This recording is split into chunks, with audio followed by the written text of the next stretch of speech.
Hi, welcome to a new episode of On the Fence. It's a special one. She's Vicky. And he's Eric. I am. And for today's episode, like Vicky had said, we're going to do something a little special, a little different. Rather than doing a regular review, we had a couple people ask about maybe doing a room tour, and I have such a small room, and there's so much work that we both do between her painting and my digital illustrating, so it's kind of a mess all the time. Because of this, I just took all my Annie statues out, and I just placed them all over a cleaned area. So that way you're basically going to see my collection, and there's going to be a lot of Transformers in here. Just ignore all those. Like, really, it's going to focus more on the statues. Or don't. Or don't. Let's get to it.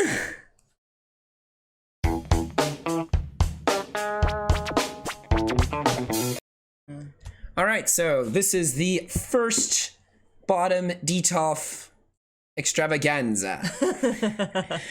A little Lego / Creo Devastator. I built and made him myself 100%. No way. Yeah.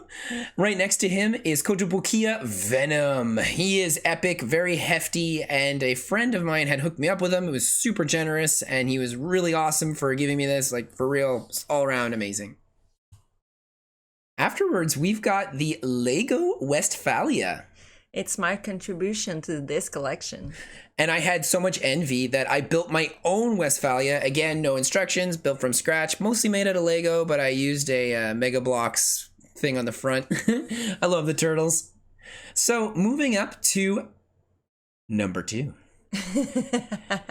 This is kind of like a mix of all sorts of different things that I like. That Atelier Ryza statue is my favorite statue I've ever gotten in my life. But the problem is I got a huge QC issue on mine with a major paint scratch all over her. So I'm still waiting for the replacement before we do the review on her.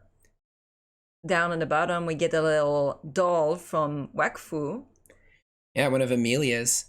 And right next to her, we have Railgun. I think she's an amazing character. That show is really awesome, and I love how she's wearing shorts under her skirt. This is just a great statue with dynamic to the max. Behind that, we've got Dada, Dark Elf. Anyway, I never played that game, but I freaking love that statue. She looks very imposing, and right next to her is the Neptunia one that I freaking love. First big statue I ever pre-ordered in my life was that Neptunia. On to shelf number 3, Snail Shell's action figure of their little wasp girl. I think she's adorable. The face, anatomy, like the design, gorgeous. Super cool. And behind her, I have the statue that 99% of statue collectors just seem to own or want, and that's Pyra and Mithra. These are the reruns. I was so happy they did these reruns. Oh my gosh, that was her day 1 pre-orders for me. Underneath Mithra, we have an adorable Aegis from Persona. But I've never played the game. I know nothing of the character. I just think her Nindroid was so cute. And I love her design in general. And Angela from Paradise Lost next to her, which also has a beautiful design. Just really cute characters. And on top of them is the amazing Cosmos. I love the Xeno franchise from Gears Saga to the current one. And for real, Cosmos, beautiful. Those guns, eh? Yeah. Moving up from there, we have a D&D miniature that I actually built, painted myself. I sculpted the base, I cut up a few other figures, and I even printed out on acetate an illustration of wings and glued them on her back. So I like making up my own stuff. I have a little Lego Jean Grey. She's from San Diego Comic-Con exclusive, and my best friend had hooked me up with her. Very awesome of him. I love that figure. This is the first... one of the first statues I've ever pre-ordered in my life, if not the first one. And this is years and years ago. It was Rogue. I freaking love Domino. And like this whole shelf was just full of my Koto Marvel or DC style things. Wasp, Jean Grey's, Dark Phoenix, Black Cat. And then we've got Supergirl. I love that Superman logo base that she's on. Even the pose and everything's great. And she's got that little Legionnaire ring. She doesn't come with it, but those who know that she needs to have it.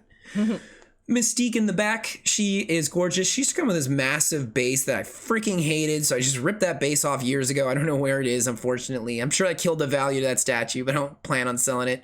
Wonder Woman, looking as amazing and imposing as can be. She's got a beautiful base, and in this video, it's a shame that I didn't show it. I'm so sorry. It's okay, we'll do a review on her. Yeah, dang straight we will. So, moving up to the top of Detolf number 1 is Fortress Maximus, the Takara version. There's a bunch of my Transformers. I love collecting little robots and putting them on bases. I just think it looks cool, but we're not here to talk too much about Transformers. We're mostly an anime statue video review place. There are a lot of incredible Transformer YouTubers out there already, so I'm not going to encroach on them. Let's move over to my next little group of collections. Wait, that's not a group of collections. That's a Wild Vicky. On the Fence. That's the name of this show. Meta. Moving up, we've got my little Fate section that I decided to make. This is kind of like a section that I'll always trade it up with different things every couple of months thematically. And for this one, I wanted to do Fate. Doing theme stuff is always really cool, really fun. It really pops, and it makes your collection look very more uniform. Here we have Sweet Devil Attila. Very more. Very more. She is amazing, and I got her for $60 at an anime convention. I can't believe she wasn't a fake or a knockoff. Unbelievable. Great deal. And then we've got Skathak. She's beautiful. I made my own little display prop up piece for her back foot there at a Lego so she doesn't lean over the years. I have a little Attila Tamagotchi. I actually carry Tamagotchis around with me for the past several years. He's not joking. And I built this little bed for her so that I can see it propped up, so if ever she's in trouble, I know to help her out. Here's a beautiful sword that comes with a statue that's equally as beautiful but cannot hold her own sword. Very frustrating, but I really love Nero. It's one of my favorite characters from the Fates franchise, and this statue is really gorgeous. I like her regular costume, but this wedding one I thought was just a little cooler for me. And next to her is my actual favorite character from the entire Fate series, Sweet Semiramis. I love her character in the show. I love her design, and boy, oh boy, is her actual character in history just amazing. She comes with like this big, hefty wooden base, but she's got so much going on. She covers over that base so much that it kind of makes it seem regal and high class. So it's cool. Yeah, it's nice. Underneath, we have what used to be a water slime from Genshin Impact, but due to the fact that it's surrounded by some sort of tool equipment I haven't used in months, it's frozen over like that tool. Afterwards, I've got Lacia. This is designed by an artist named Red Juice. Can't wait to do reviews on that one. Her base is ridiculous, and she's a gorgeous statue, gorgeous design. And I love promoting original stuff as much as I can. A lot of times I buy statues and things to games or whatever, even popular ones that I don't even know. It just, I think the design is beautiful. I pick it up. Sometimes a lot of times this makes my collection very disjointed. Like you're going to see this whole shelf here is very Mod Podged of just things that I love, like this massive, awesome Yoko statue.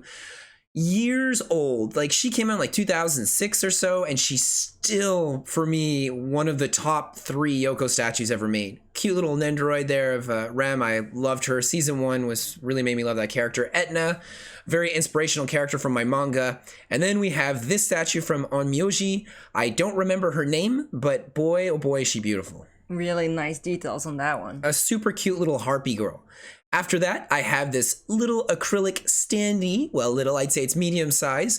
It's from a manga named Blythe. Oh my gosh, that's my manga. No way. So I write, publish, and illustrate. I do everything of my own manga. It's called Blythe, and I made this acrylic standee, very excited. And it's next to Kirby, who's objectively the greatest Nindroid ever made. With its poses, you wouldn't even tell it's a Nindroid or a toy. You'd think it's a statue. It's so well done.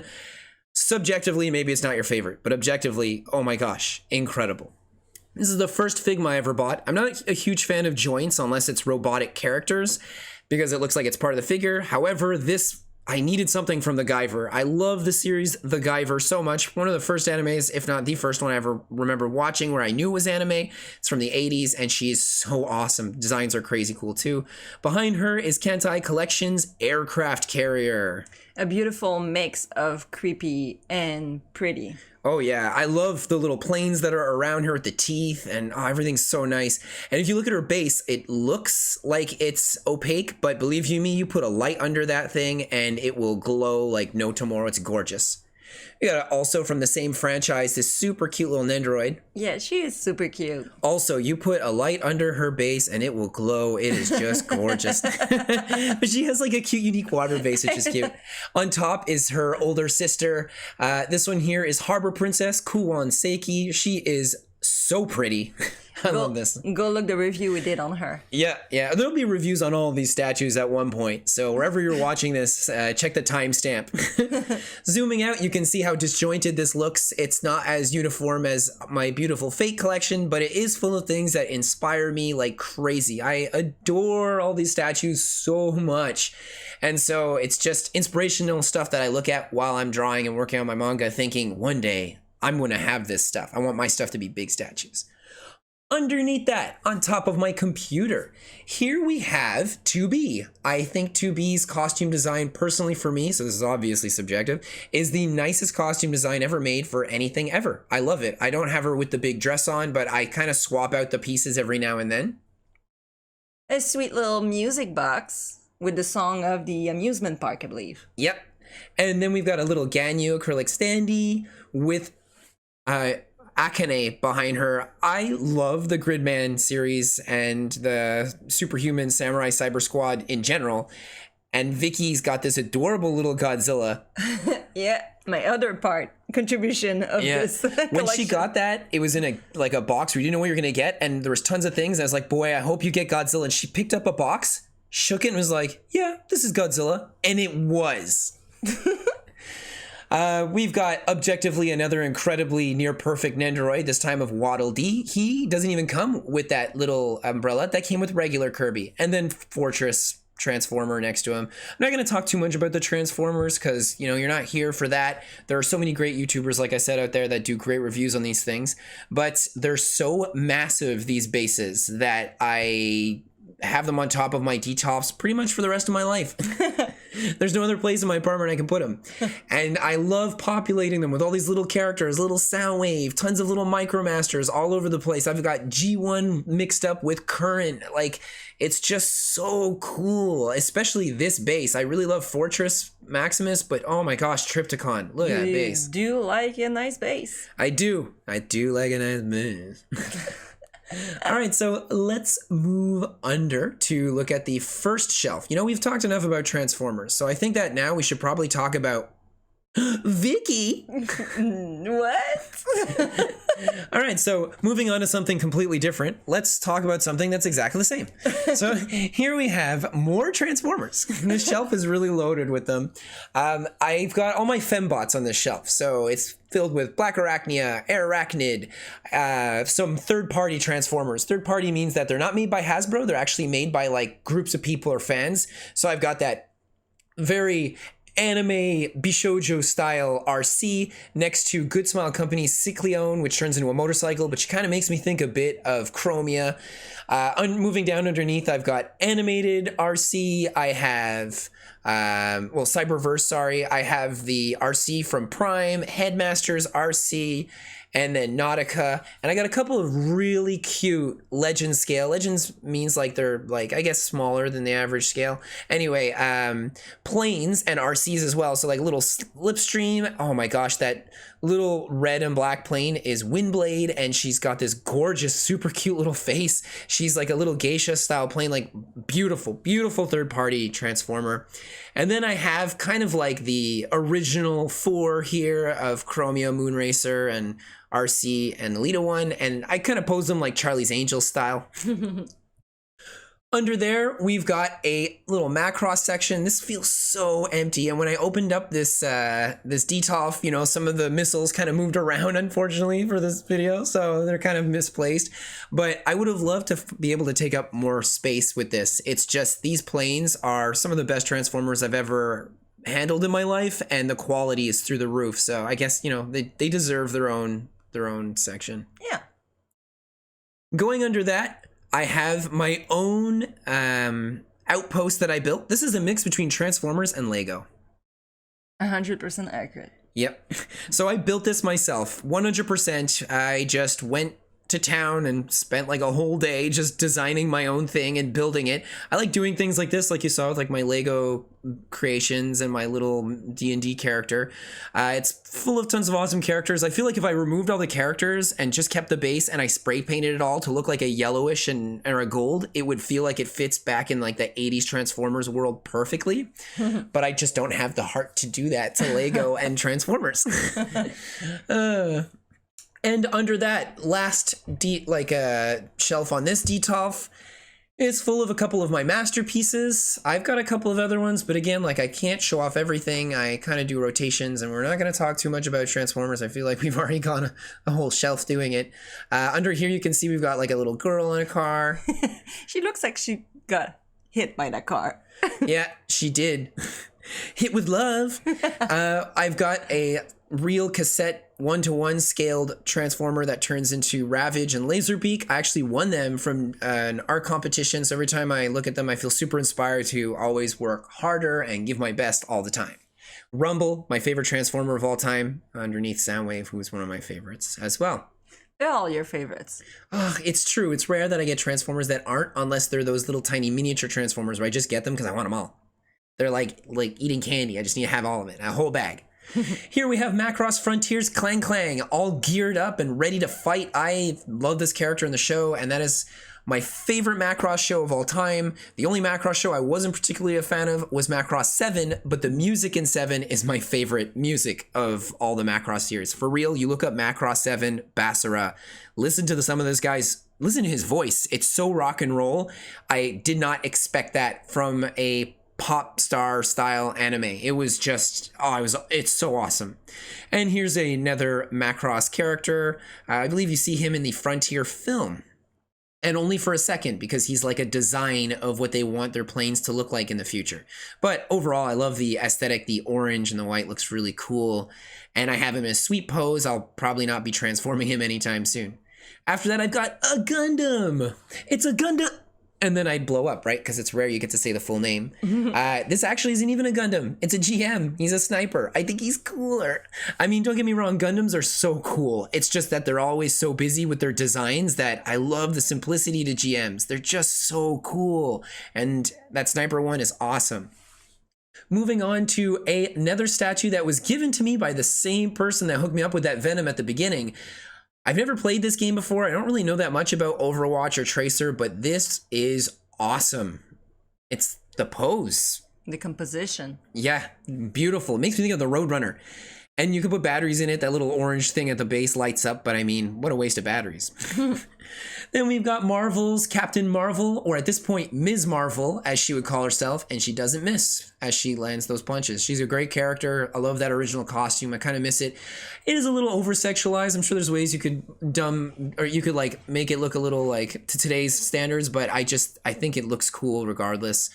I've got a couple of prize figures here, Love Live and Chi-Lai from Dragon Ball. I don't really know much about Chi-Lai. I'm not a huge Dragon Ball person, but I did read all the mangas when I was a kid, and I think Chi-Lai makes me think of one of those like 1950s style pinup space posters you'd see in comics. It's just really cool. Here's a couple of my super cool Tamagotchis. I like to make those beds for them, like I said, so I can always see what's going on while I'm drawing because they're propped up, and I can see if they're in trouble or they need me to help feed them or not get killed. I've got Nezuko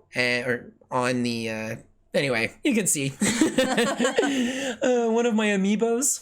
Feed me, Simo. I don't have a lot of Amiibos because unfortunately when they're propped up next to really beautiful statues like this Batman one that literally came free with the video game, doesn't make sense. Kotobukiya, what the heck? That's a beautiful statue. They don't all look super amazing, but some of them are really great. Here's a couple of porcelain statues. After getting that Black Cat one a couple years back at New York Comic Con, I loved it so much that I bought another one. I, kind of regret that. Like, for real, that Black Cat one's so good. Doesn't mean they're all good. Kind of like prize figures. Now we come into this. This is the first really big, beautiful statue that I purchased in my life at a convention where somebody actually forced me to get it. They're like, you're buying this? And they bought it before me and forced me to get that one. And that was kind of my way into getting into this plastic crack community. Then we've got Lilith here. She's 2005. This is the first statue I've ever bought in my entire life. I got it at a comic shop. Yeah, you had her in your apartment when I first met you. Yep.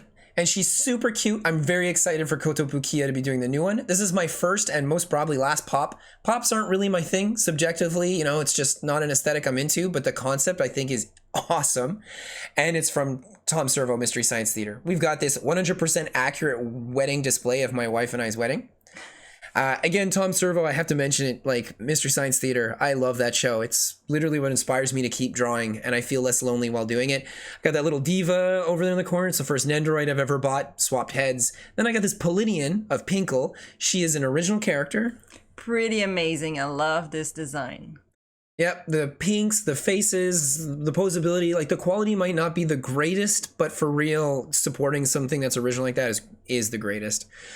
Here we have my first prize figure. So I bought this thinking they'd all be awesome like this after. Like, this is so good. Bwomp, bwomp, bwomp. Red Ribbon Army base plate, like, she is just awesome. And I regret buying a lot of prize figures after her. But for real, she's great. This is Supergirl Kotobukiya, one of the first Kotobukiya anime mashups they've ever done before. I bought this at the San Diego Comic-Con back in 2006 or 2007. 2008. 2008. I freaking love that statue. Even though I don't show off as much these days because she's dated compared to my older one, she's still pretty nice.